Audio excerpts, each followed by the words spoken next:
Now let's talk about you. College football, how'd that go? How'd NFL go? How did fighting go? How did comedy go? The detective starts off with an open-ended question. This gives the suspect total freedom and flexibility in how they wish to respond. How did podcasting go? How did TV go? Was your claim to fame being told by your friend that it was time to move on and it was a great moment, and then you steal our ideas and our contents? You do it to Luke, you do it to Brian, you do it to me, you do it to everyone. You steal our ideas and you sit there and you pass them off as your own, and you even botch it when you do it. You botch it when you do it every single time. The lead detective now abandons the pursuit of any sort of admission. He instead proceeds to belittle and humiliate the suspect as much as possible. It may have a tactical purpose, but it's more likely out of frustration, alongside the fact he is certain of the suspect's culpability. I love talking to the fighters. I will always love talking about the fighters. And at least I don't pay them to come on my show.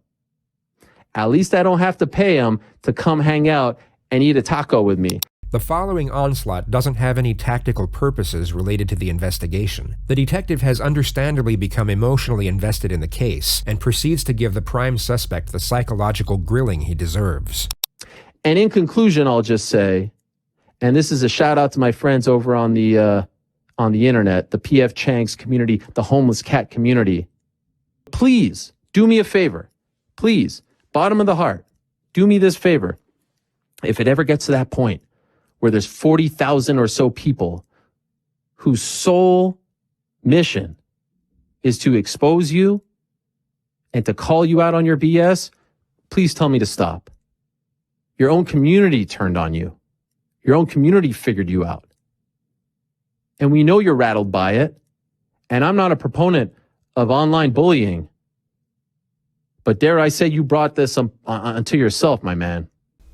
In any other circumstance, the detective's behavior here would be considered cruel and reprehensible. He's essentially bullying the suspect, yet the empathy we would normally have is now stripped away through the impression of retribution. You brought this upon yourself. F. Brendan Schaub. F the fighter and the kid. F below the belt. F that whole crew. And if you do want to be down with them, then F you too. A jury found him guilty of first-degree murder.